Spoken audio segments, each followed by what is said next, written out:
The metal was warm, throbbing against his palm with the dull, slow rhythm of a newly severed artery. Ismail snatched his hand back, the hot sting of the soldering iron a forgotten pain, replaced by the sheer violation of biology where only inert salvage should exist. This was Unit Q3 Moth, designated scrap, a derelict hull fragment dragged out of the deep void 3 shifts ago. It was supposed to be cold, dead. But the low, resonant thrumming was undeniable, a subtle vibration traveling through the grease-slicked deck plates of the boneyard station. He had merely patched a major power conduit with some salvaged cryo-wiring. He had restored power, yes, but what he felt now was not mechanical feedback. It felt like a heartbeat. 56 years of living inside space stations had taught Ismail that the true measure of danger was not noise, but silence. The boneyard was supposed to be a symphony of hydraulic sighs and coolant leaks, a constant static that masked illicit activities. Now, the silence in Bay 7 was catastrophic. Ismail wiped hydraulic fluid from his brow, his mind immediately calculating the energy burst required for the Q3 Moth's initial startup. That spike would have been loud enough, a momentary hole ripped through the station's heavy jamming field, a hole that screamed unauthorized activation into the surrounding sector. The smell of cold ozone and burned synthetic rubber, the constant scent of his ruined career, suddenly tasted like iron on his tongue. He moved with a speed that belied his profession, stripping off the stained coverall of a janitor and revealing the worn utility jumpsuit underneath. He had to secure the bay door locks, cycle the air filtration to mask any residual heat bloom, and kill the main power again. But he hesitated. He paused not because of the danger, but because of the deep, metallic blue fluid still weeping from a fissure near the construct's articulated shoulder. 3 weeks ago, he remembered bending over a ruptured console back on the ether drift run, the same blue light reflecting in the dead eyes of his partner, Merrick. Merrick had trusted him to check the seals. Ismail had been too focused on the structural fault, ignoring the smaller, critical details that cost a man everything. This machine was leaking. He had fixed the heart, but ignored the hemorrhage. Driven by the need for exact measurement, a compulsion that had never left him, Ismail retrieved the one piece of equipment that proved he was more than a glorified cleaner. The high-frequency structural scanner, a certified tech rig illegally liberated years ago, disguised under heavy housing. He ran the beam over the seamless, woven carapace of the Q3 Moth. The readings flashed green, then flickered violently to red. The machine was screaming failure codes. Ismail braced himself against the workstation, interpreting the rapid-fire display. The scanner was designed to map alloy density, polymer chains, and crystalline structure.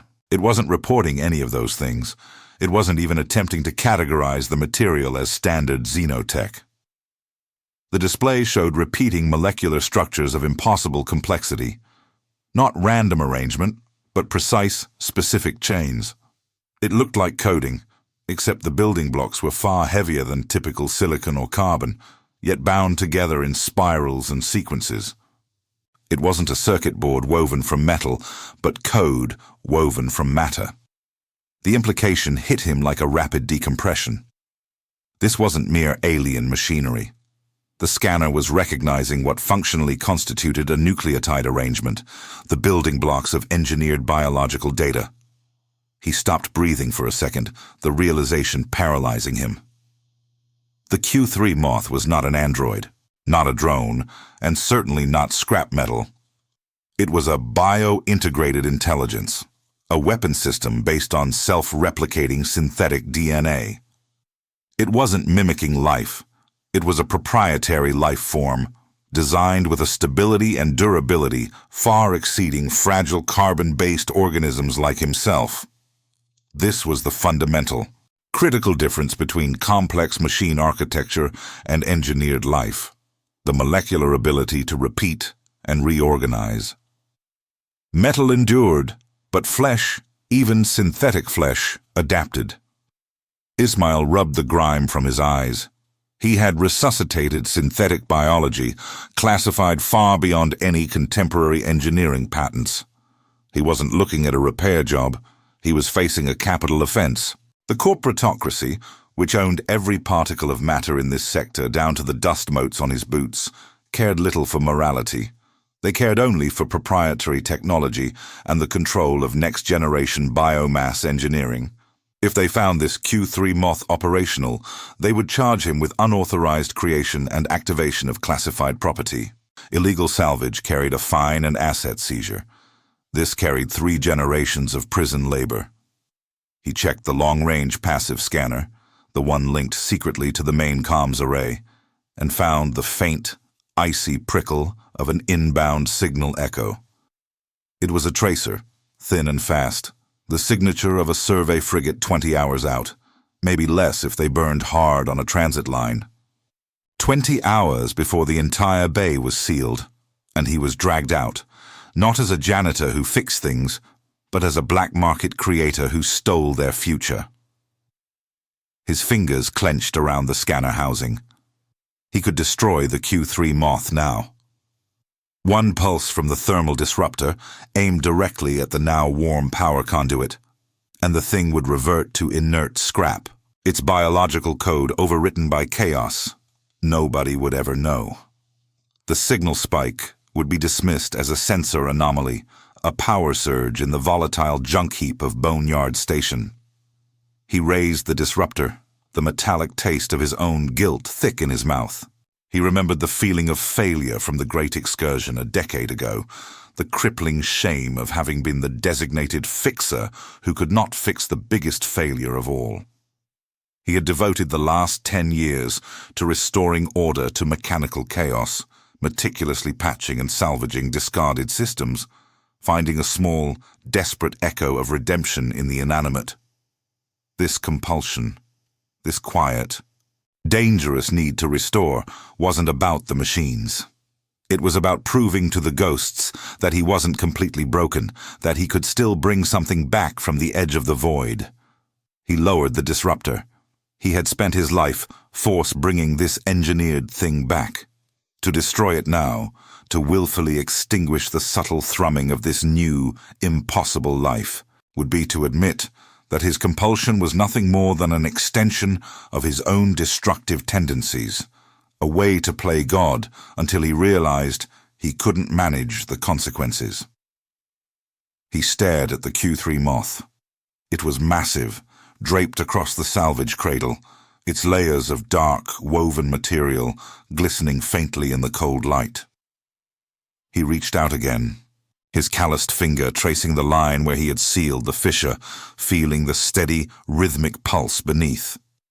It was the rhythm of something fiercely, complexly alive.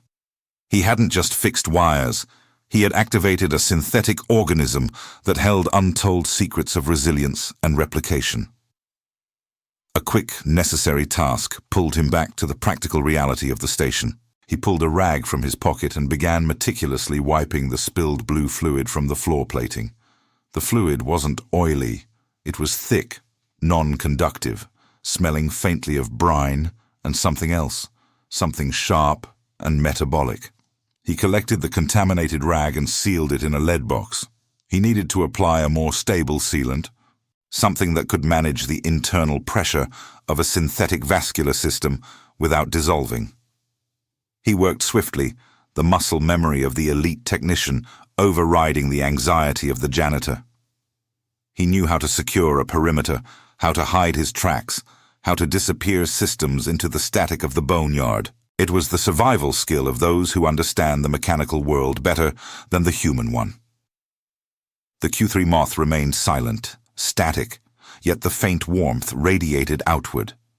The engineered life form seemed to be in a suspended state of self-repair, drawing minimal energy to maintain its core functions. It was efficient, deadly efficient. Ismail leaned back against the workstation, pulling up the schematic overlay he had secretly mapped of the station's structural vulnerabilities. He had 20 hours to decide whether to destroy the Q3 moth or find a way to hide it, or, most terrifyingly, escape with it. He needed to know what he had saved. He activated the basic diagnostic protocols he had jury-rigged into the machine's peripheral network. The screen immediately populated with a flow of code that made no sense. It wasn't machine language. It was biological data streaming through a synthetic architecture. As the data scrolled, a single, unexpected line appeared. Awaiting command. Identity, designate. Then, beneath that line, the diagnostic system registered a shift in the Q3 moth's physical position. A single, minute adjustment of its shoulder joint, barely perceptible. The alien construct was listening, and as Ismail stared at the code demanding an identity designate, the lights of Bay 7 flickered once, confirming the arrival of a new, heavier tracer signal penetrating the outer ring. They weren't just surveying anymore. They were coming hard. The corporatocracy had just designated his position for acquisition.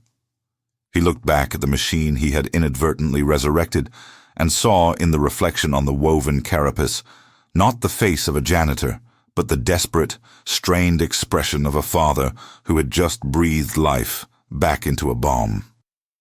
The metallic tang of ozone in Bay 7 thickened, no longer the residual scent of burnt wiring, but the heavy, deliberate aroma of high-intensity communication bursts forcing their way through the station's dampening fields. Ismail slammed the emergency terminal cover shut, trapping the screen that still pulsed with the identity designate command. It was too late to scrub the activation signature. The corporatocracy wasn't just tracking a signal spike. They were analyzing the proprietary architecture of the code itself, confirming the impossible. He had not fixed a piece of salvage. He had delivered a blueprint for a new generation of warfare. Ismail moved with the fluid, calculated speed he hadn't needed since his certification days, retrieving a coil of high-density shielding mesh from a locked crate. He wrapped the mesh around the Q3 moth's central power conduit, trying to suppress the outbound synthetic data packets that were now essentially broadcasting the machine's complex molecular structure to the sector. He tried to think of this as a simple grounding issue, a problem of containment, forcing the high-energy flow back into the system's core. But the synthetic lifeform resisted. The metallic weave of its carapace pulsed faintly, warming the mesh in his hands, asserting its right to self-broadcast. Metal was inert. This was assertive. His first pragmatic solution, containing the evidence, was failing physically. He pressed his forearm against the smooth, woven material, feeling the persistent, low-frequency vibration. It wasn't a motor thrum. It was a heartbeat that refused to be silenced, refusing his shame. This was the same relentless pulse he felt inside himself, the drive to restore order to chaos. A drive that had defined him since the day the chaos claimed Merrick. He hadn't ignored the structural fault on the ether drift run 10 years ago. He had meticulously checked the hull plating, the power relays, every measurable variable. His failure, the true weight that settled into his bones like coolant residue, was the human element. Merrick, trusting him implicitly, had entered the section based on Ismail's distracted, non-verified confirmation. The blue light of the rapid decompression hadn't been blinding. It had been utterly silent. Ismail, the ultimate fixer, had traded minute technical precision for the catastrophic failure of observation. That guilt was the engine of his obsession. If he could fix the inanimate, the perfect, the objective, perhaps he could prove he wasn't fundamentally flawed. But the Q3 moth was not inanimate. It was demanding a relationship, demanding an identity designate, and the corporatocracy was already defining his. A new signal cut through the station's local comms, not the abrasive, choppy signature of a local freighter, but a perfectly modulated, heavily encrypted burst originating from far outside the sector perimeter. The voice that followed was synthesized, yet unnervingly human, carrying the cold authority of unlimited capital. Ismail Orso, the voice stated, the modulation filtering out any possible emotion. Ex-Chief Engineer, designation 77 Alpha. This is Chief Acquisition Strategist Vera Jensen, Bioengineering Division. We acknowledge receipt of your unauthorized activation signature. We are designating Unit Q3 Moth as proprietary asset, Class Alpha 0. Your voluntary compliance with retrieval protocol is mandatory. The voice didn't threaten. It simply articulated the inevitable. They didn't even use the word janitor. They called him by his old, disgraced title. Jensen's calmness was the antithesis of the panic he felt. It wasn't about theft. It was about asserting dominance over his very competence. They knew he was the only one in the boneyard capable of this level of synthetic repair, and they were claiming that skill as their property. Ismail gripped the edge of the workstation, knuckles white. He could hear the echo of Merrick's laughter in that name, Chief Engineer. He had traded that life for the anonymity of scrubbing grease from plating, a penance for arrogance. Jensen was attempting to pull him back into a conflict he thought he had escaped. Also, Jensen continued, seemingly addressing only him through the encrypted channel, the survey vessel, Equitas, is currently recalculating its trajectory to intercept. We detected your futile attempt to suppress the proprietary broadcast. Do not waste energy. The Q3 Moth is engineered to achieve optimal self-replication stability through localized energy bursts. Any attempt to fully power down will initiate a defensive replication sequence, effectively making the unit unstable and useless for recovery. A punch to the gut. He couldn't destroy it. If he cut the power, the synthetic code, designed for resilience, would initiate a rapid, chaotic, molecular rewrite, turning the Q3 Moth into a dangerous, unstable mess that would likely breach the bay and contaminate the station. He was forced into maintenance, into protection, for the sake of the surrounding lives. The corporatocracy had engineered the situation so that his only viable option was to keep their property safe until they arrived to claim it. Ismail looked at the diagnostic terminal again. The biodata stream was still flowing, silent, fast, waiting for input. He needed to change the Q3 Moth's internal definition of safety. He needed to designate the corporatocracy as the immediate existential threat. He knew Jensen was listening, tracking his peripheral power usage. He could not risk a full data injection. He had to be surgical, embedding a single corrupted packet deep into the machine's synthetic core, a seed of rebellion hidden within the flow of maintenance data. He pulled a specialized interface chip, a tool he had built 3 years ago for bypassing heavy station security that had never been used, and plugged it into the secondary console near the construct's hip joint. His fingers, slick with coolant and sweat, moved over the keys. He ignored Jensen's voice, which had shifted to a calm, professional recitation of the penal code for unauthorized biomass activation. He focused only on the molecular flow on the screen. He selected a highly unstable viral code, a piece of ancient black market xenotech, designed only to confuse automated defenses, and wrapped it in a secure header, identifying it as a localized atmospheric stability patch. He initiated the upload. It took only 3 seconds, but in the echoing silence of the bay, it felt like an hour. The Q3 Moth's thrumming stopped completely. The sudden, absolute silence was heavier than any sound. Ismail froze, heart hammering. Had he miscalculated? Had he triggered the self-destruct? Then, the data screen flared from a neutral pale blue to a deep, active red. The viral code had taken root. The system had successfully integrated the patch. The line on the screen, which had previously read, awaiting command, identity, designate, scrolled rapidly and shifted. The new command was blindingly clear. Threat priority, high. Source, external designation corporatocracy. The Q3 Moth's shoulder joint, the one he had just sealed, rotated a half centimeter, then a full centimeter, testing the extent of its movement. It was no longer passive scrap. It was aware, operational, and preparing for an enemy that Ismail had just identified for it. "Orso!" Jensen's voice cut in again, sharper this time, the perfect modulation cracking with synthesized frustration. "We detect anomalous data injection. Any further interference will result in immediate, non-lethal removal and processing." He didn't respond. Non-lethal removal meant bioseizure and 3 generations of labor. He had 2 choices: stay and be taken, or run and lead the corporatocracy to the rest of the boneyard. The Q3 Moth was too large to move. He had to disable the local comms array entirely, making Bay 7 disappear from the grid before the Equitas could get visual lock. The main comms hub was in Sector 6, a kilometer away, accessible only through the old, cramped maintenance tunnels, a route rarely monitored because of the outdated, unstable structural integrity.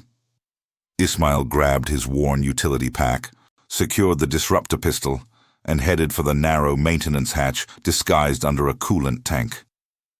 He had to move fast, using the forgotten routes of the station, routes only a janitor would know. As he reached for the hatch lock, the entire station structure groaned, a deep, resounding metallic thud that reverberated through the deck.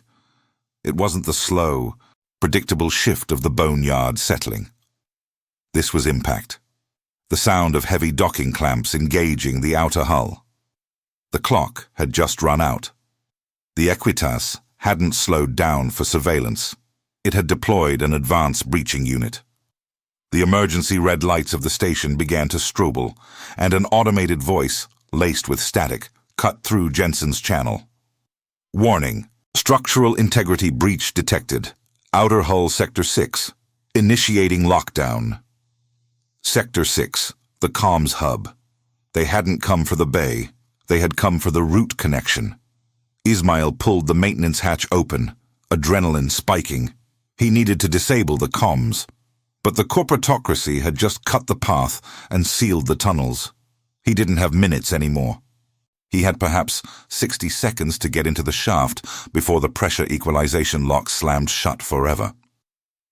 He looked back at the massive, silent Q3 Moth, now a designation of threat priority, and realized the true weight of his failure.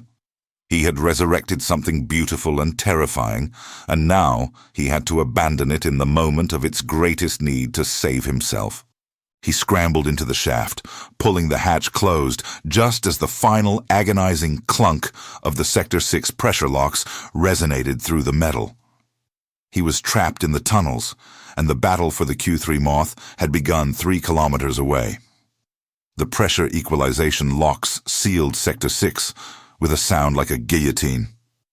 Ismail Orso was already 3 meters down the maintenance shaft, moving with the desperate grace of a man who understands the geometries of survival. He felt the residual vibration of the lock slamming shut through the knees of his jumpsuit, an agonizing clunk that wasn't just physical, it was temporal. He had bought himself time in the tunnels, but at the cost of his original objective. The comms hub in Sector 6 was now inaccessible, sealed behind armored bulkheads. His first plan, surgical data erasure, was dead. He scrambled through the narrow conduit, his boots slipping on condensation-slicked metal. The air here was stagnant, heavy with the bitter smell of uncirculated grime and residual solvent, the honest, forgotten scent of the station's underbelly. He pulled his utility light, aiming the narrow beam down the length of the shaft. The walls were corrugated, tight, unforgiving. His heart hammered, not from exertion yet, but from the sudden clarity of his isolation. He had spent 10 years living in the static of the boneyard. Now, the static was gone, replaced by the perfect sterile targeting of Vera Jensen and the corporatocracy. He couldn't access the comms hub, so he needed a new path, the secondary relay terminal in Sector 3, closer to the station's core. It was a longer route, one that passed dangerously close to the main power conduits, a place only a madman or a janitor would tread. He chose the conduit.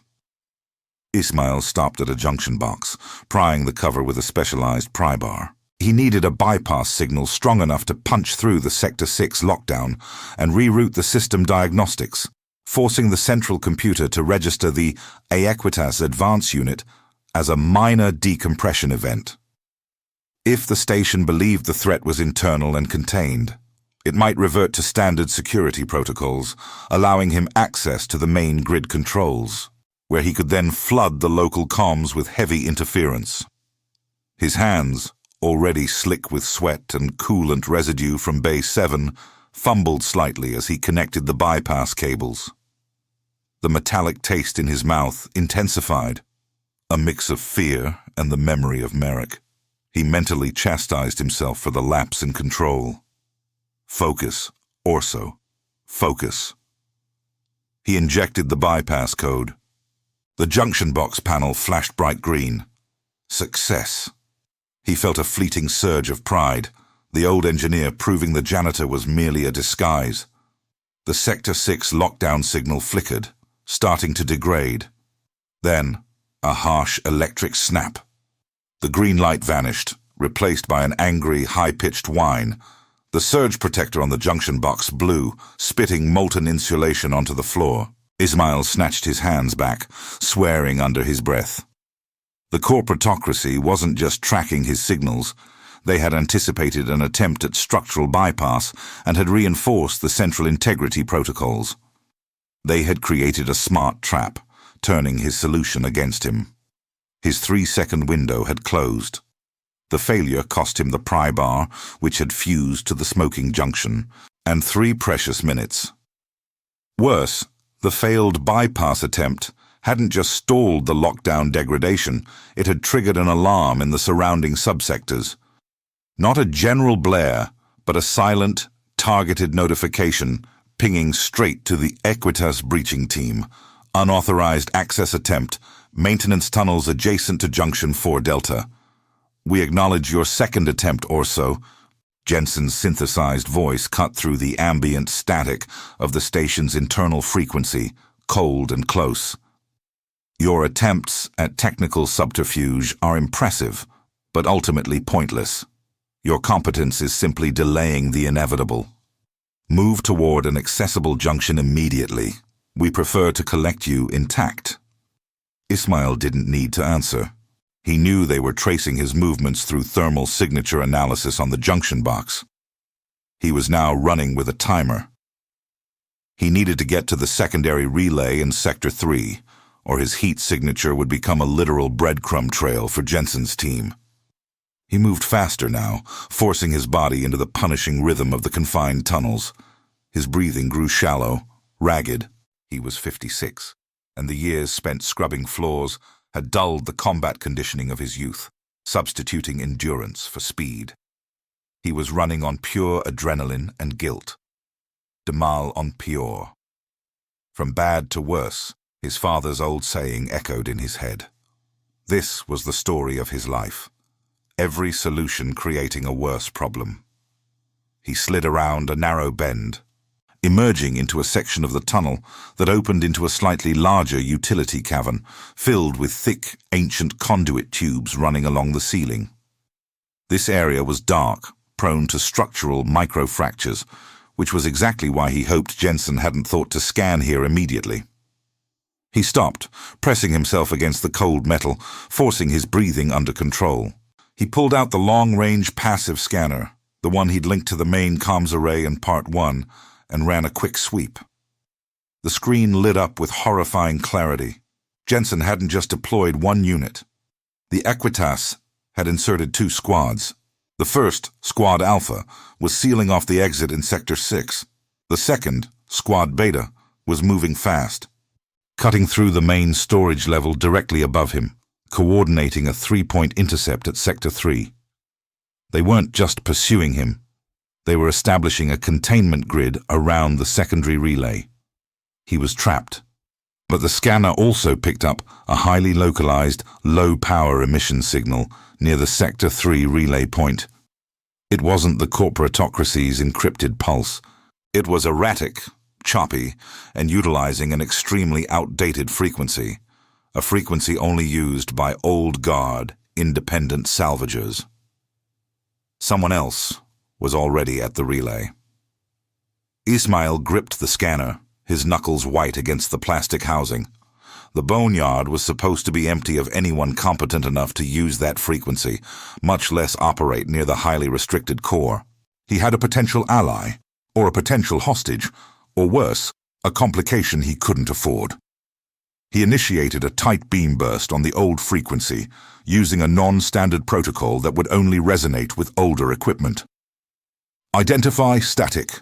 Location 3 Gamma, immediately. Silence for 2 agonizing seconds. Then a low, rasping voice crackled back through the comms. It sounded heavily modulated, dry, almost synthetic. Orso? Ismail Orso? The janitor who fixes things? The voice wasn't hostile, but it carried an edge of dry, predatory amusement. I knew that viral injection signature looked familiar. Only you would try to upload black market xenotech into a proprietary synthetic organism, chief engineer. The shock was physical. The voice knew his designation and crucially knew exactly what he had done to the Q3 moth. This wasn't a random salvager. This was someone tracking him and perhaps the Q3 moth, long before the corporatocracy arrived. "Who are you?" Ismail demanded, his voice a tight whisper, paranoia flooding his senses. "The name is Kyle, and I was here first." Kyle paused, the modulation shifting, sounding momentarily strained. "I've been monitoring Q3 for months. That thing you woke up, it wasn't scrap, it was bait, and you just delivered it right to the trap. Jensen is 5 minutes from breaching Sector 3, but I can hold the relay long enough for you to get through, or so, provided you give me something in return." Ismail leaned against the cold conduit tube, the metal bracing his exhausted body. His legs felt like lead, and the lingering nausea from the failed bypass attempt made his head swim. The corporatocracy was closing in, and a mysterious entity named Kyle, who clearly possessed advanced technical knowledge and a terrifying personal agenda, was offering an exit at a price. "What do you want?" Ismail said, his eyes scanning the cavern, expecting betrayal to appear physically. The Q3 moth broadcast a massive data stream when you woke it up, a core sequence, proprietary bio-DNA schematics. I need that data also, all of it, before Jensen gets her hands on the full archive. I have a clean extraction point, but the cost is information. Your future for the data. Ismail felt the chill of the proposition settle deep in his gut. Kyle didn't want the machine itself, or Ismail. Kyle wanted the molecular blueprint for synthetic life. Handing over that data was condemning the Q3 moth, and potentially thousands of future bioorganisms to be replicated and weaponized by whoever Kyle was working for. Likely another corporate entity, perhaps worse than Jensen. He had resurrected the machine to prevent its weaponization, and now his only path to survival meant distributing its core secret. He faced an impossible choice: capture by Jensen, resulting in certain destruction of the Q3 moth and his own enslavement, or giving the life code to Kyle, thus preserving his life and maybe the physical Q3 moth, but betraying the ethical reason he had fixed it in the first place. Ismail closed his eyes, remembering Merrick's face, the man who trusted him to check the seals. His failure then was rooted in neglecting the human consequence of technical error. His failure now would be rooted in prioritizing his own life over the future consequence of the Q3 moth's engineered essence. He was using Kyle to save himself, turning his back on the problem he had created. He opened his eyes. He had to live to fight Jensen. The data could be corrupted or falsified. Survival first. "The data is encrypted on my personal drive." Ismail lied smoothly, pulling out a small, secured chip from his utility pack. He inserted the chip into his disruptor pistol, transferring only a highly corrupted version of the system diagnostic logs, wrapped in a fake proprietary wrapper. I'll transfer it to your system when I reach the relay. If you betray me, I will trigger a self-destruct on the transfer and on my location. A low chuckle came over the comms. A fair threat, Janitor. Now move. Jensen just breached the floor above you. I hear boots. Ismail started running, but he noticed a small detail on the passive scanner that made his blood run cold. Kyle's old frequency signal wasn't transmitting from the relay terminal itself. It was coming from the narrow duct behind the terminal, a restricted access point that led directly into the station's main reactor coolant chamber. Kyle hadn't been waiting for him. Kyle was hiding from something else entirely, utilizing a dangerously close extraction point that risked catastrophic failure. The alliance wasn't a choice between two evils. It was a partnership with a ghost standing on the brink of nuclear disaster. Ismail sprinted into the darkness of the duct, his breathing harsh, tasting the metallic tang of his own fear and the radiation leaking from the adjacent piping. He was a deserter running from the corporatocracy, allied with a phantom who was playing chicken with the station's core, all to protect a machine he had inadvertently made sentient. He had made his choice. Now he had to pay the price. As he reached the final bend leading to Sector 3, 3 sharp cracks echoed through the tunnels, not the roar of standard weaponry, but the tight thwip of non-lethal neural dampeners firing at close range. And Cale's calm voice cut through the comms, no longer amused, but strained with effort. Orso, the Ayacuitas, didn't just send a breaching team, they sent an expert. She just neutralized the sensors here. The relay is clear, but I can't hold the door. Get in here now, and bring the Q3 data, because I'm losing integrity faster than I expected. Ismail stumbled into the narrow opening, his heart sinking. Kyle hadn't neutralized the sensors. Kyle was under fire. And as the dampeners fired again, impacting the metal wall inches from his head, the terrifying realization hit him. The voice on the comms was synthesized because Kyle wasn't human or was severely compromised. He had traded Jensen for a wounded, desperate entity who was now using the compromised life code of the Q3 Moth as a shield inside the station's most volatile core. Ismail was not the engineer in control, nor the janitor hiding. He was the mule, delivering a classified bioweapon to a far more volatile player. He was exactly where the architect wanted him. Ismail stumbled into the narrow opening, the tight thwip of the neural dampeners echoing painfully close behind him. The duct opened into a service access cavity barely 3 meters wide, illuminated by the sickly amber glow of emergency reactor lighting. The air here was heavy, smelling metallic, not just of stale coolant, but of ozone mixed with a high, sharp metallic scent, the smell of pressurized decay. Kyle was not a man. The entity was slumped against the wall, half hidden behind a thick column of heavily shielded piping. It was massive, taller than Ismail, but incredibly thin, its frame a skeletal armature of polished black material woven with delicate, luminous blue fibers.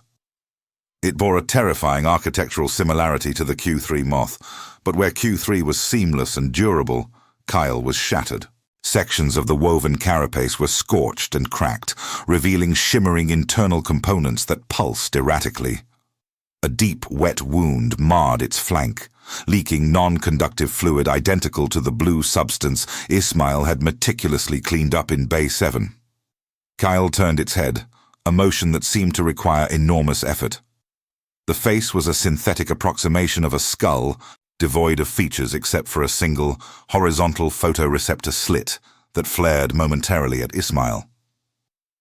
The voice that rasped from the internal comms array was the dry, synthesized modulation from the radio, now heavily overlaid with a high-pitched whine of internal feedback. "You took your time, Janitor. The door won't hold the dampeners much longer." Kyle lifted a 3-fingered hand, trembling, toward the dark metallic square of the secondary relay terminal. "The data! Now!" Ismail, breathing hard, ignored the hand, and stared at the damaged entity. This was not a salvager. This was a precursor, an earlier unstable attempt at the synthetic bioarchitecture. Kyle wasn't hiding from Jensen.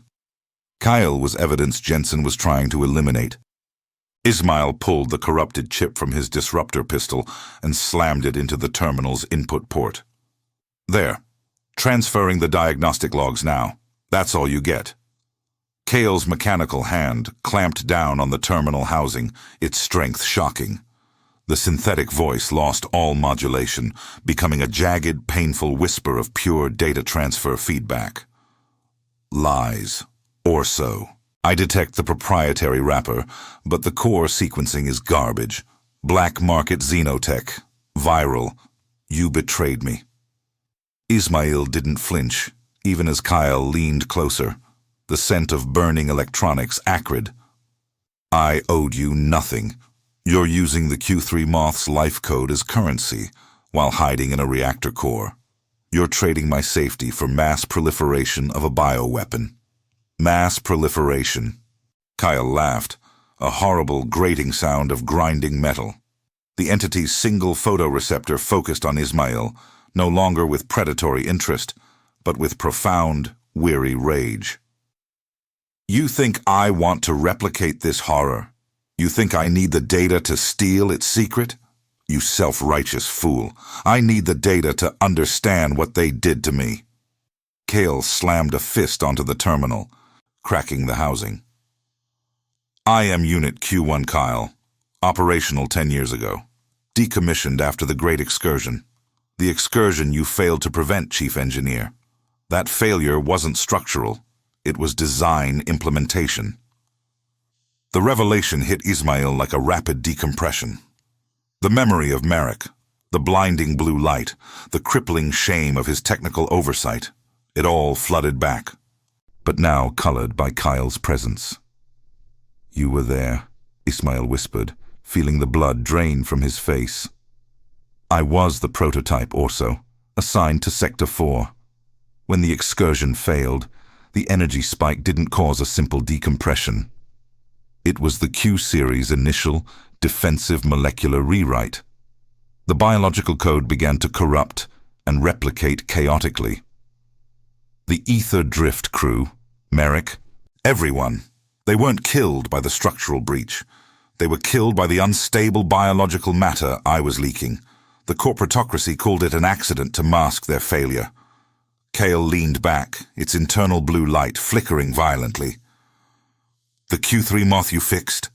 It contains the perfected stability code, the patch they developed after they let me decay. If I don't stabilize Orso, the pressure from this reactor core will trigger my final, catastrophic replication. Not just viral, but kinetic. I will breach this station. I will kill everyone in the boneyard, including you. I am a ticking, sentient bomb of engineered failure, and only the pure Q3 schematics can stop it. Ismail grasped the cold piping for support, his vision blurring at the edges. The taste of bile rose in his throat. He hadn't just fixed a drone. He had found the key to the deepest wound of his life. A wound that the corporatocracy had actively engineered and then covered up, using his failure as the convenient narrative. His trauma over Merrick wasn't just guilt. It was justified rage at being lied to and framed. Now came the impossible choice. He stared at the small, secured memory chip in his utility pack, the one containing the clean, proprietary biological schematics he'd pulled directly from the Q3 Moth's core network. Option 1. Leave the corrupted data. Kyle would die, unstable, and the resulting chaos would likely destroy Sector 3, killing Ismail, the Equitas teams, and potentially destabilizing the boneyard. No one would get the blueprint. The truth about the excursion failure dies with Kale. Option 2. Give Kale the pure data. Kale lives, stabilizes, and can maybe share the full truth about the corporatocracy's bioengineering crimes. But the pure, perfect blueprint for a self-replicating weapon system is now in the hands of a compromised entity, potentially available to anyone Kale works for, or worse, capable of being accidentally rebroadcast in a stabilized form. The thwip of the neural dampeners intensified, impacting the armored door just 3 feet from Kale. The metal groaned in protest. Jensen's team was moments away. Ismail's hands were steady now, forced into icy calibration by the sheer, devastating clarity of the stakes. He wasn't choosing between good and evil. He was choosing between a controlled release of dangerous information and guaranteed, localized, kinetic chaos. If he died here, the Q3 Moth was recovered intact by Jensen, who would use it anyway. If I must betray the future, let it be for the sake of the past, he thought. If Kyle can expose the corporatocracy's lies, the cost of the code is worth it. He pulled out the pristine, uncorrupted chip. This was his original sin, the essence of the synthetic life he had sworn to protect from weaponization. Now he was giving it away to save himself and expose a decade-old lie. He looked at Kyle. You expose the excursion truth, everything, every file, every name, and you keep that code localized, or I find a way to kill you again. Kyle didn't nod, but the whining feedback in its voice subsided slightly. The truth is yours, Chief Engineer. Complete transfer. Now. Ismail rammed the pure chip into a secondary high-speed port. The air crackled with energy. The amber lights flared briefly to a blinding blue as the 2 complex molecular data streams, the decaying Q1 and the perfect Q3, met. On the terminal, the data flowed in torrents. Kyle's blue light stabilized instantly, the cracked carapace glowing with renewed internal power. But the energy spike was far greater than Ismail anticipated. The station's internal frequency, already strained by Jensen's presence, screamed with overload. Kyle's voice, now clean, synthesized, and agonizingly familiar, spoke. It worked. Stabilization complete. The core structure is restored. Thank you, Orso. Now, the truth. A torrent of data, names, dates, protocols, and mission logs from the Great Excursion poured onto Ismail's passive scanner. It was the full, unredacted truth. Merrick's death, the deliberate use of unstable Q-series prototypes, the political cover-up, and the subsequent monitoring of all surviving excursion personnel, including Ismail. Ismail had just sacrificed the future integrity of synthetic life to acquire the truth of his past. And then, the sound of the armored door buckling exploded through the duct. Jensen's team was through. 3 figures in heavy breach armor spilled into the cavity, neural dampeners raised, the air filling with the high-pitched whine of active targeting. "Stop right there, Orso!" Jensen's voice, broadcast over a helmet speaker, cut through the noise. Ismail didn't move. He was engrossed in the scanner data, his eyes fixed on a single, final log entry deep within the data Kyle had just transferred, an entry detailing the purpose of Q3 Moth's engineered sentience. Designation: Self-replicating empathy matrix. Primary target acquisition: Q1 Kyle. The Q3 Moth was not bait for Ismail. It was designed specifically to be a perfect molecular counter-agent for Kyle, a way for the corporatocracy to non-lethally stabilize and recapture Kyle by forcing a controlled data transfusion. Ismail hadn't fixed Kyle. He had delivered Kyle to Jensen, perfectly healed and stabilized, ready for recovery. The horror of the realization paralyzed him. He was the tool, the cleaner, the predictable element of compassion Jensen had factored into the entire operation. His compulsion to fix had been weaponized against him. "Drop the weapon, Orso!" Jensen's lead agent fired a neural dampener. Ismail tried to duck, but the pain lanced through his shoulder, seizing his arm, forcing him to drop the scanner. As the device clattered against the metal floor, the final, catastrophic realization hit. The massive energy spike generated by the Q3 data infusion, combined with the instability of the nearby reactor core, had not merely stabilized Kale. It had activated a dormant, heavy-frequency sensor array in the reactor coolant chamber. A massive, military-grade pulse Kale had warned him about. The scanner screen, lying face up on the floor, flashed a new, overwhelming warning that dwarfed the corporatocracy's pursuit. Unidentified signature, deep void origin, inbound trajectory, priority, Alpha 0. Ismail had successfully stabilized the Q1 Kyle and acquired the truth, but in the process, he had unwittingly signaled the presence of the proprietary synthetic DNA to a third party. Not another corporation, not another salvager. Something from the void, drawn by the unique massive energy signature of two engineered life forms merging. Kale's clean, synthesized voice, now loud and calm, cut through the comms one final time, echoing in the confined space. You made a terrible choice, Janitor. You fixed the wrong problem. Ismail stared at the inbound signal signature, feeling the searing pain of the neural dampener, understanding that he had not destroyed the trap, but had simply expanded its perimeter. He had traded immediate capture for global conflict. He closed his eyes, accepting the inevitable darkness as Jensen's team advanced. He was exactly where the architect wanted him, trapped, exposed, and fundamentally broken. Before we proceed, log your entry. Which country or planet are you watching from right now? The commander is tracking every active signal. The price of the terrible choice arrived faster than the speed of light, settling over Ismail not as a crushing blow, but as the quiet, insidious hum of absolute control. When he opened his eyes, the inevitable darkness had been replaced by the sterile, clinical glow of a temporary corporatocracy field lab set up directly inside Bay 7. He wasn't jailed.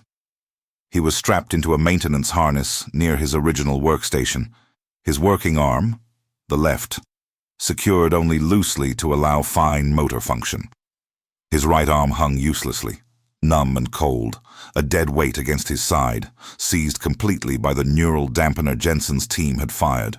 The metallic smell of ozone and fear had been scrubbed from the air, replaced by the sharp medicinal scent of high-grade antiseptic and the cold, flat smell of efficient power cycling. The Q3 moth, massive and silent, was now encased in a transparent, proprietary stabilization cradle, its subtle blue light no longer organic or threatening, but contained and catalogued. Unit Q1 Kyle was nowhere to be seen, having been safely sequestered. Ismail was being used. The corporatocracy needed him to finalize the Q3 Moth's transport configuration, a complex process only he, the engineer who brought it back, truly understood. He had spent the last 8 hours. He knew it was 8 hours because the sterile clock above the containment unit was the only thing Jensen had allowed him to see. Plugging cables, running diagnostics, and typing code. Every line he inserted, every successful confirmation he hit, was a nail in the coffin of the synthetic life he had briefly resurrected. His left hand moved slowly over the keys, trembling. Not from exertion, but from the systemic shock of the dampener. His mind, however, moved slower still, wading through a thick fog of self-recrimination. He had seen the truth about Merrick, only to have the data erased from his passive scanner within minutes of his capture. Jensen's team had been thorough. The only prize he had won, the justification for his decade of guilt, was vaporized. He attempted to input a 6-digit thermal sequence and failed 4 times. His fingers simply refused the complex motion. He felt the taste of blood in his mouth. He had been unconsciously chewing the inside of his cheek, a nervous habit Merrick used to tease him about. A voice, calm, synthetic, and impossibly close, cut through the quiet hum of the lab. The configuration is suboptimal also. You are delaying the stabilization cycle by 0.07%. Focus. Ismail didn't need to look up. Vera Jensen, Chief Acquisition Strategist, stood behind a translucent privacy screen, supervising the operation. She wore a simple, tailored black uniform, her face devoid of expression, amplified only by the faint reflection of the diagnostic lights. "I am operating with 75% neurological inhibition," Ismail managed, his voice a ragged whisper. "I require a localized reversal on the dampener, or I cannot guarantee transport stability." "The dampener is necessary to ensure compliance," Jensen stated flatly. "The risk of instability caused by your sabotage attempts outweighs the need for speed. We have budgeted an extra 30 minutes for your compromised performance, Chief Engineer. We factored in your arrogance." The title, Chief Engineer, hit him harder than any physical blow. They weren't just taking his freedom, they were weaponizing his past. Jensen stepped out from behind the screen, holding the shattered remains of Ismail's specialized passive scanner. She tossed it onto the workstation beside him. "A regrettable failure of security. You managed to capture a significant amount of proprietary data regarding Q1 Kyle's field performance and our subsequent excursion containment protocols. Valuable information, confirming 10 years of successful corporate concealment. You should be commended for your tenacity, Orso." She paused, allowing the compliment to settle like a stone in his gut. "But the data is gone now. Cleaned, scrubbed, and the physical memory storage fried. The truth you gained cost you everything, yet you cannot share it. You are now the sole custodian of a lie, and we own your silence." Ismail closed his eyes. The sense of utter failure was crushing him. He hadn't rescued Kyle. He had stabilized him perfectly for Jensen. He hadn't exposed the corporatocracy. He had provided the key to their decade-old secret, only for them to take it back and taunt him with it. His great compulsion to fix things was not a moral drive. It was a predictable input in Jensen's equation. He was the janitor who cleaned up his own mess, only to find the mess was deliberately engineered. He opened his eyes and looked at the contained Q3 moth, now gleaming faintly, waiting for extraction. "Why do I still fight?" The thought cut through the fog of pain and fatigue. For Merrick, his death is confirmed. The system remains untouchable. For Q3, it is now a specimen, captured and ready to be replicated into an army. For myself, I traded my life for a truth I can't tell. The defeat was absolute, cold, and utterly logical. Maybe Jensen was right. Maybe resistance was just arrogance in the face of inevitable systematic order. He felt the cold temptation of true resignation, to simply stop moving, to let the failure overwhelm him, to seek the peace of permanent silence. It would be easier, so much easier than facing the fact that he was the reason for this escalation. "You understand now, Orso," Jensen continued, her voice clinical, "that your moral compunctions are irrelevant. We are a systemic reality. You are a component. Your failure was not structural integrity 10 years ago. Your failure was believing you had free will within a closed system. Now, perform the final conduit check for auxiliary power transfer." Ismail's left hand slowly reached for the specific junction box he had jury-rigged during the original repair, the very conduit that had required the spike of power that started this whole disaster. As he manually checked the seal, he noticed a critical error in Jensen's setup. The stabilization cradle for the Q3 Moth was highly efficient, but Kyle's stabilization was different. The Q1 prototype required constant, fluctuating energy levels to maintain the Q3 molecular patch. To ensure transport stability, Jensen was siphoning massive short-burst auxiliary power directly from the local boneyard conduit grid, the same unstable, aging grid Ismail knew intimately. He looked at the external monitor Jensen was using to track the deep void signal. The signature, Priority Alpha 0, was inbound and accelerating dramatically. It was now only T-12 minutes from orbital entry, far ahead of Jensen's projected 30 minutes. The unknown entity wasn't just tracking the proprietary signal, The energy spike from Kale's stabilization and the complex biomolecular architecture of Q3 was acting as a high-gain beacon, screaming its location into the void. Jensen, focused on the extraction logistics, had dangerously underestimated the instability of the boneyard's power supply under this heavy, constant drain. The mistake is not mine, Ismail realized, the thought cutting through the fog like pure static electricity. The mistake is her over-reliance on my successful temporary patch. He saw the flaw. His functional left hand rested exactly 3 inches from the main power conduit running into the stabilization cradle. The conduit was shielded, but the external relay node, hastily secured by Jensen's team, was designed only for a slow power drain, not the sudden surges required by the fluctuating Q1 stabilization. If he could force a massive, localized overload, a short circuit designed to violently disrupt the power flow, he wouldn't destroy the Q3 moth. Jensen was too smart for that. But the surge would instantly fry the delicate sensor array Jensen was using to broadcast the combined Q1-Q3 signature, essentially turning the beacon off, at least temporarily. The cost, however, was immense. The surge would also travel directly through the local wiring he was touching. He would lose the use of his left hand entirely, likely frying the nerves up to the elbow. He would be completely disabled, a useless prisoner. Furthermore, the chaotic power disruption might be registered by the incoming deep void entity not as a loss of signal, but as a violent defensive maneuver, an act of war. He wasn't saving himself. He was choosing to become completely helpless to buy a handful of minutes of chaos for the corporatocracy. It was a choice between dying as a passive tool or dying as a final, effective nuisance. Ismail breathed deeply, controlling the tremor in his remaining functional arm. 3 times.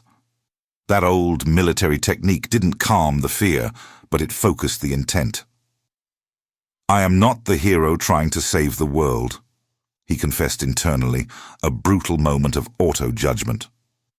I am the broken engineer trying to cause maximum disruption before I break completely. I choose chaos over compliance. Jensen turned, noticing his hand hovering over the junction. Orso, what are you doing? I did not authorize a manual check. Ismail didn't answer. With a final desperate surge of will that fought against the lingering neurological dampening in his chest and neck, he slammed his left elbow directly onto the exposed transfer node of the auxiliary conduit, ignoring the protective warning on the housing. The resulting electrical surge was immediate, violent, and agonizing. A high-voltage, blinding blue arc erupted from the conduit. The pain was searing, instantaneous, traveling up his arm and exploding behind his eyes. He felt the nerves in his left arm instantly seize, the muscle constricting into a petrified claw. The entire temporary lab instantly went dark, the emergency battery backup failing under the extreme load. The only light was the intermittent strobing of the distant red emergency lights and the residual blue glow fading from his now ruined arm. In the sudden, absolute darkness, the voice of Vera Jensen, stripped of synthesis and laced with pure, unadulterated shock, screamed, "The beacon! What did you do, you idiot?" But Ismail couldn't answer. He was deafened by the high-pitched whine of the short-circuited energy field. He felt the cold, hard realization of his new, total disability. He was blind, partially deaf, and paralyzed, trapped. He had gained perhaps 30 seconds of confusion, but the sacrifice was complete. He had lost everything, even the ability to fight. Then, through the ringing silence, a low, guttural noise echoed from the sealed stabilization cradle where the Q3 moth was contained. It wasn't the rhythmic thrumming of a heartbeat, but a deep, mechanical growl. And then, the internal station comms, the system Jensen thought she had prioritized, flared to life, not with Jensen's voice, but with the calm, synthesized, agonizingly familiar voice of Q1 Kale, somehow communicating across the internal frequency despite the power failure. Your sacrifice was noted, Janitor, but you did not disrupt the beacon. You merely amplified the call. The darkness was punctuated by the rapid, frantic tapping of Jensen's boots running towards him. But before she reached him, the final, dreadful message cut through the remaining static, overriding all local channels, originating from the deep void. It wasn't a signal tracking their location. It was a modulated burst of information, a language encoded in impossible nucleotides, translated instantly by the complex architecture of the Q3 Moth's stabilization field, even in chaos. Awaiting delivery, preparing for acquisition, target, Q-Series bioengineering protocol. Ismail Orso had not escaped the trap. He had just successfully hailed the architect. And the architect was now docking. The thud of impact, distant but unmistakable, shuddered through the deck plates of the Boneyard station. The war he thought he was preventing had just landed. The war he thought he was preventing had just landed. The impact of the docking vessel, massive, fast, and utilizing forbidden technology, was less a thud and more a systemic groan that ran through the entire length of the Boneyard station, causing microfractures in the deck plates of Bay 7.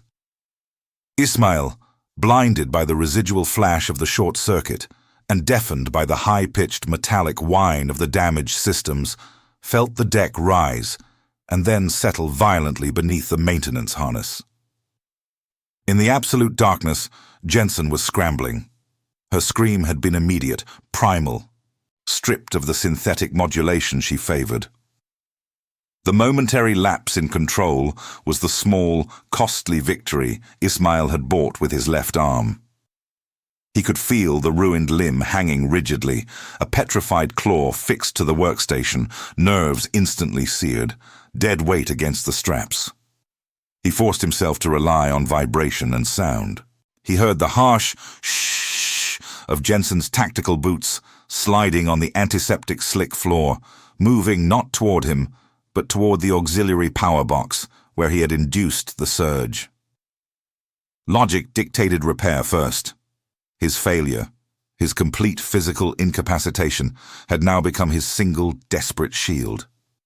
He was immobile, useless, and utterly without capacity for further sabotage. Jensen's protocol demanded compliance, not annihilation. She would not waste time dealing with a paralyzed prisoner when the architect was on approach. A small, high-frequency click signaled Jensen deploying a handheld power source. A narrow beam of cold white light cut through the blackness, settling momentarily on the stabilization cradle containing the Q3 Moth. The creature, sensing the internal power flux, had begun to generate a low, persistent growl, not through a speaker, but through resonant vibration of its woven carapace. Jensen ignored the growl. She located the melted relay node and, without hesitation, used a disposable cutting torch to excise the damaged section, her actions swift and devoid of panic. Containment integrity at 83%, Jensen announced, her voice returning to its clinical, controlled modulation through the helmet speaker. Also, you have succeeded only in delaying extraction by 45 seconds. The deep void entity is docking at Sector 1. That vessel is not designed for gentle acquisition. We must stabilize Q3 immediately.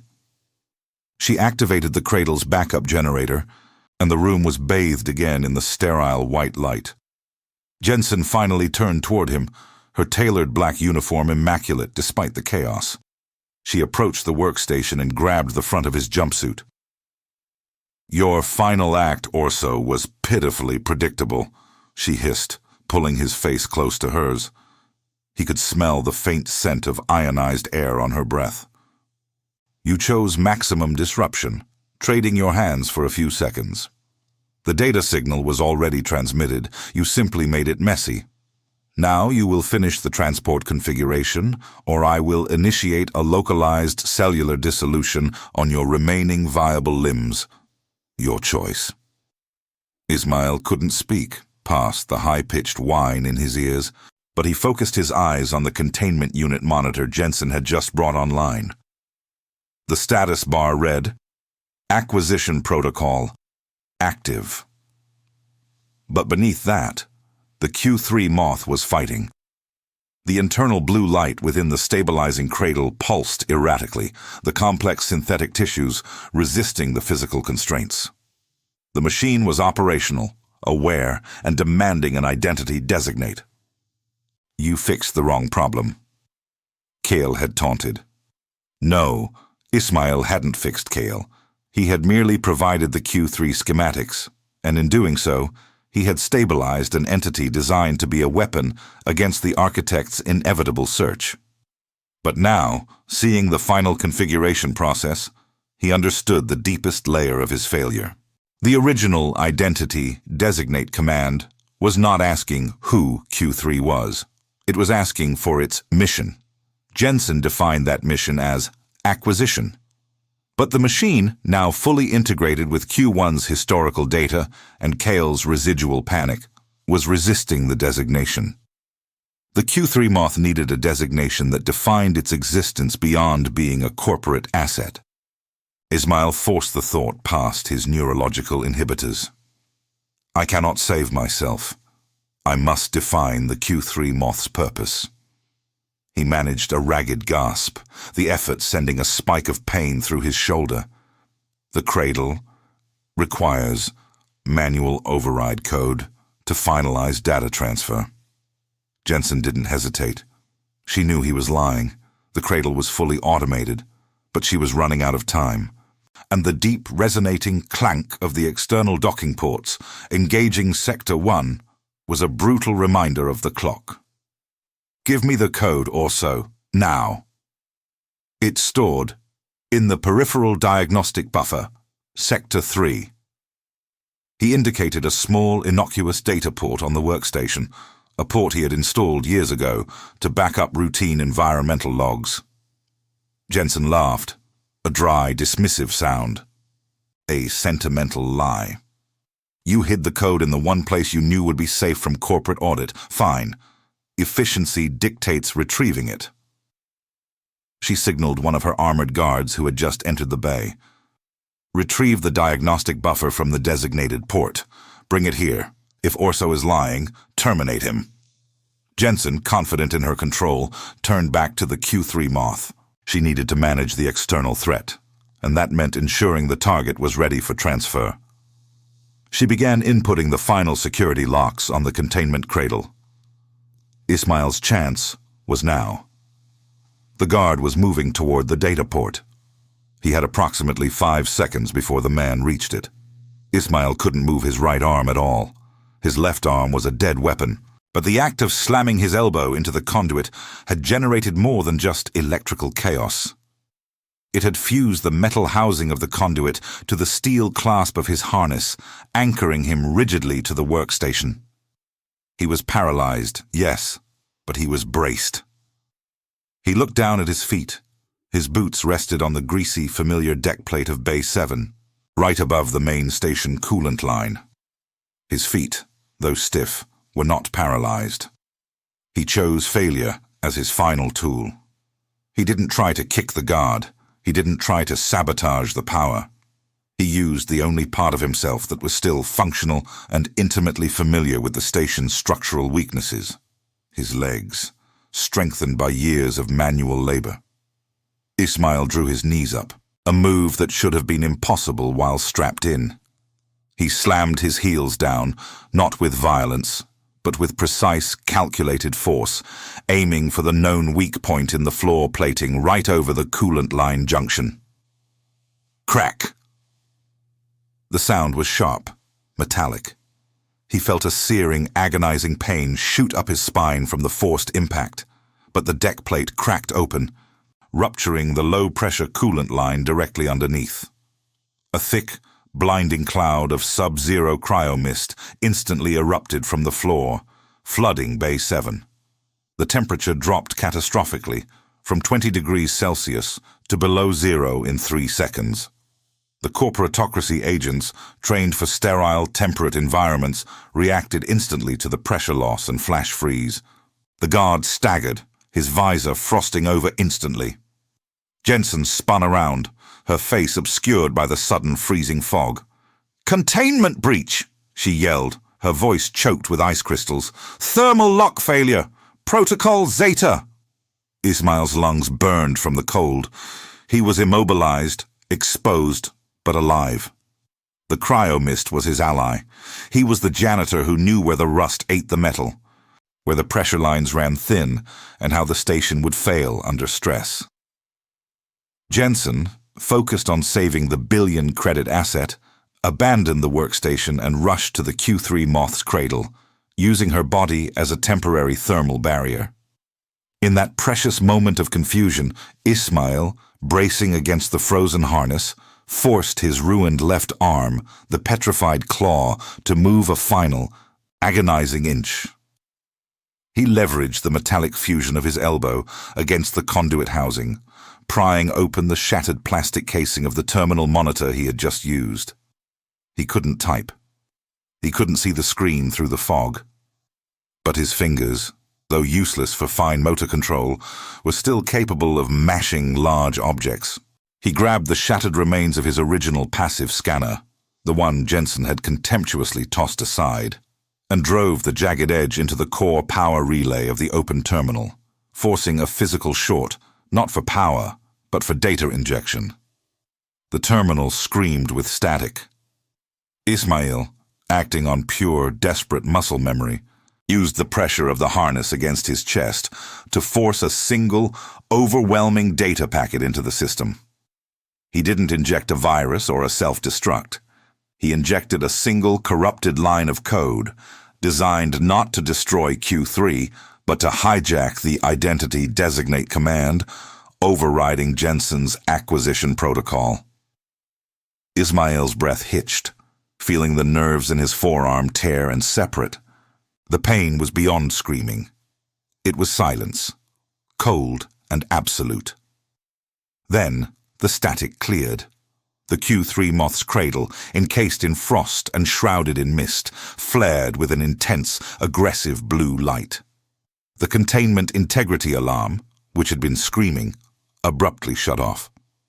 The system had accepted the new designation. Jensen, having secured the cradle thermal shields, turned back, her face a mask of cold fury visible through the clearing cryo-mist. She saw the terminal smoking, the mangled scanner jammed into the relay. "You stubborn fool," she whispered, raising her neural dampener. "You are finished." But before she could fire, the Q3 Moth spoke.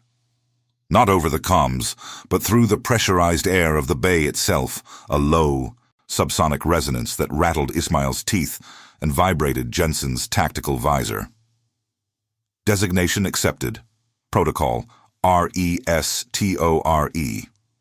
The final cost of Ismail's repair, his hands, his freedom, his body, had been used to give the synthetic life a command to restore the self.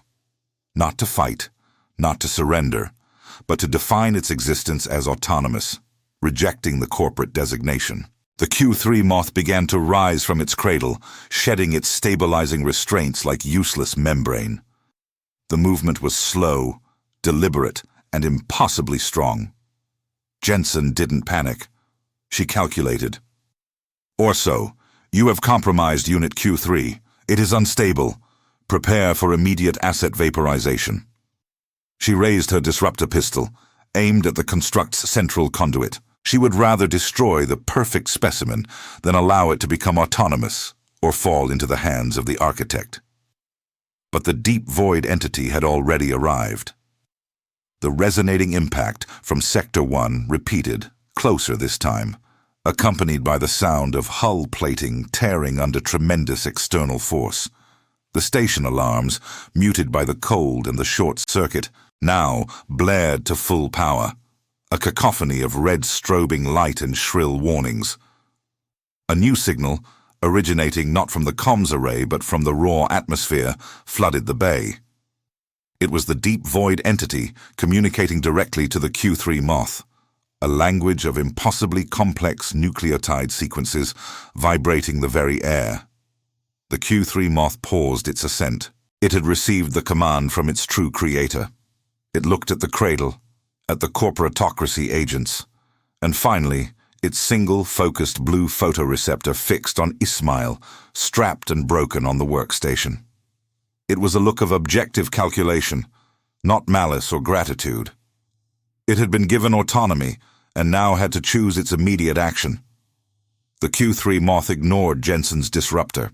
It raised one massive, woven arm, pointing its 3 thick fingers not at Jensen, but at the cracked deck plating where the cryo-mist still boiled. Then, the synthetic life form did the impossible. It sent a single, devastating pulse of bioelectric energy not at the agents, but at the fractured structural integrity of the boneyard station itself, precisely at the junction where the Q1 Kale had stabilized.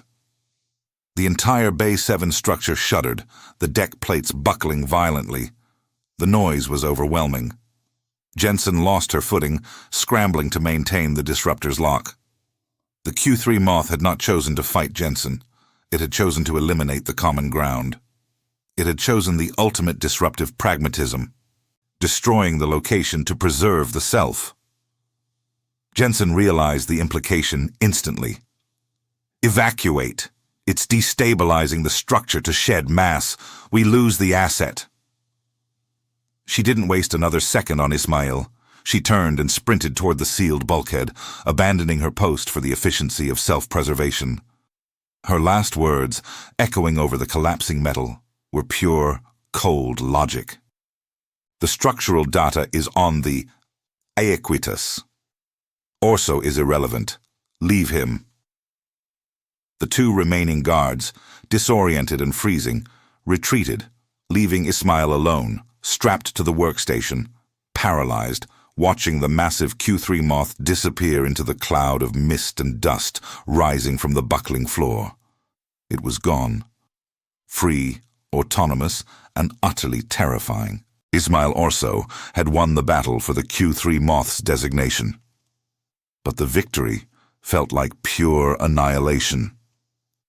The boneyard station was now in catastrophic structural failure, the alarm sirens replaced by the sickening sound of metal ripping and twisting.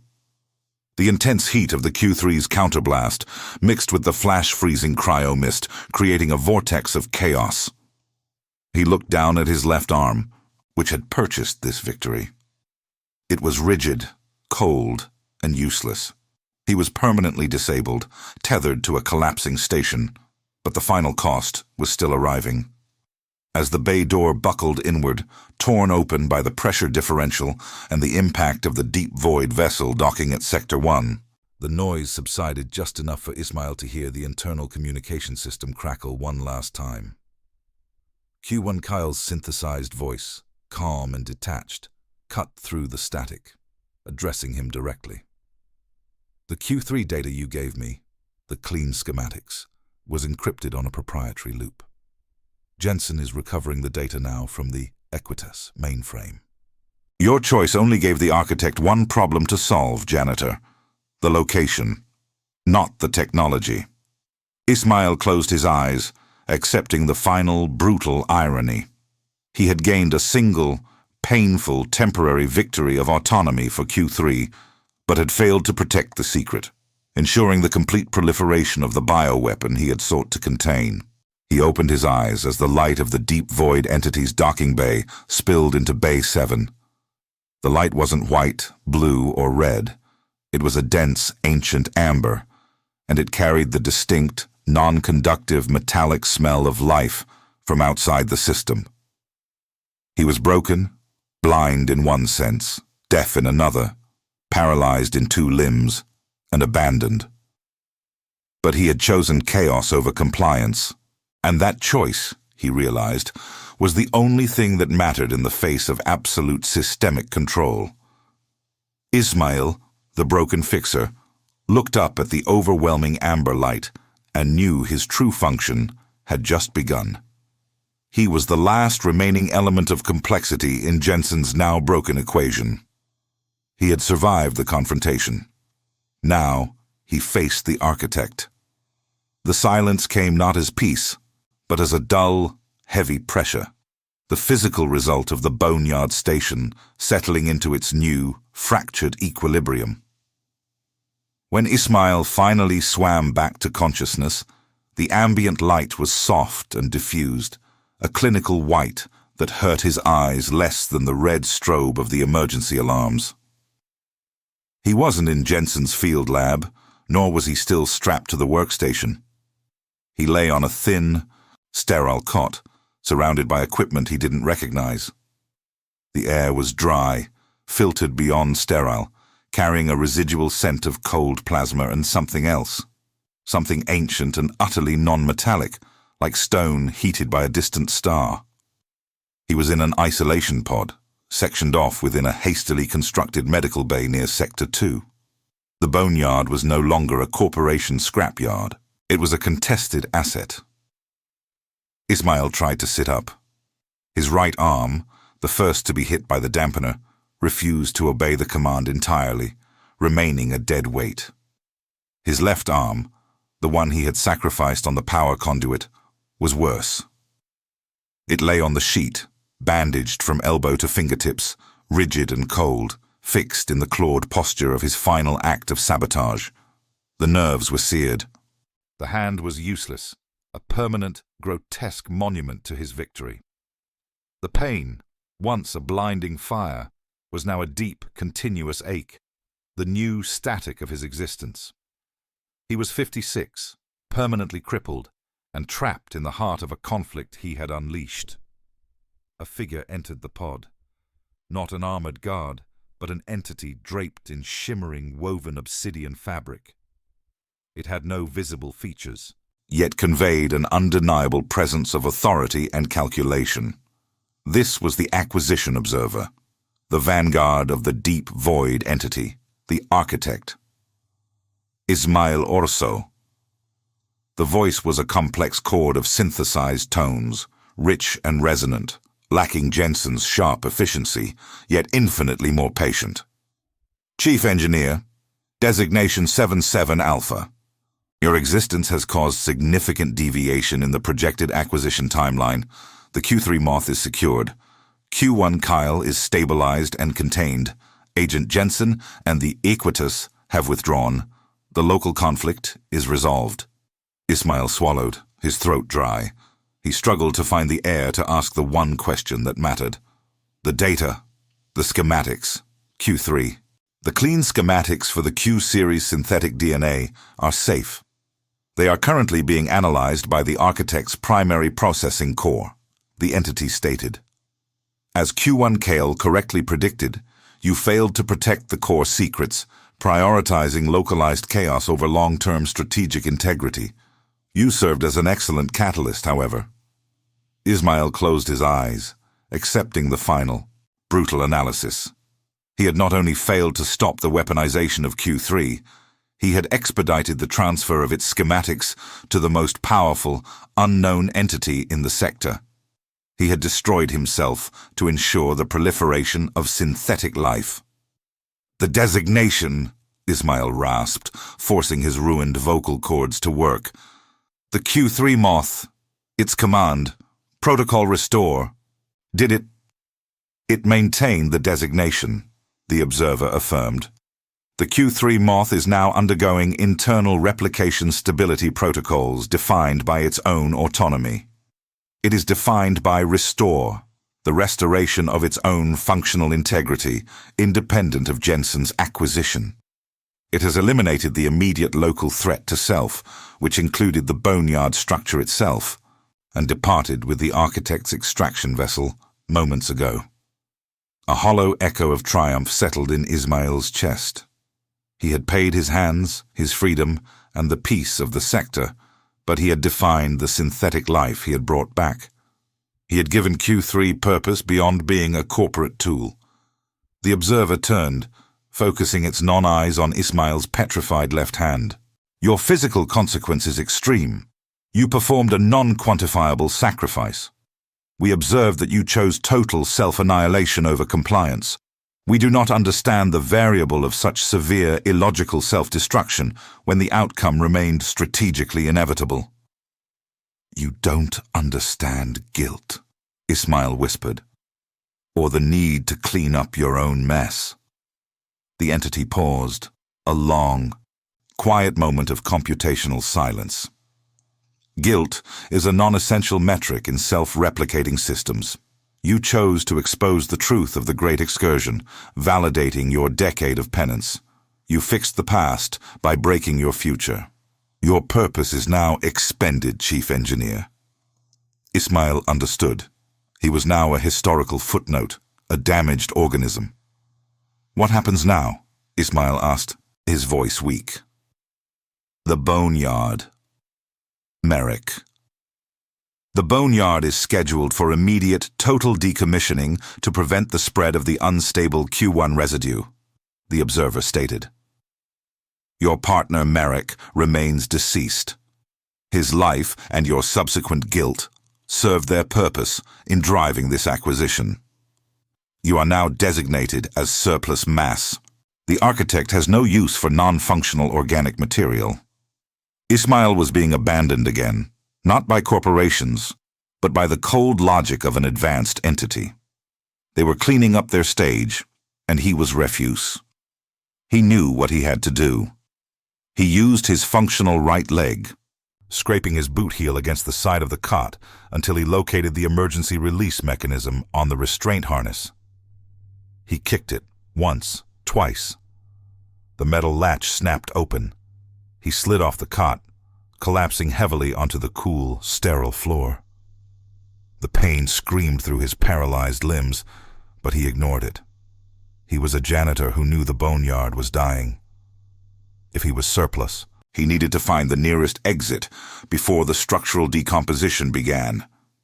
He pushed himself up against the wall, using his functional shoulder and his legs, dragging his useless arms. He stumbled toward the pod exit, moving with the sluggish, familiar rhythm of a man maneuvering through tight, dying tunnels. He was broken, but he was moving. He was going to clean up his own end. He didn't make it 2 meters. The obsidian observer simply shifted its form, blocking the doorway. Your movements are irrelevant, Orso. You have no function. The Boneyard is sealed.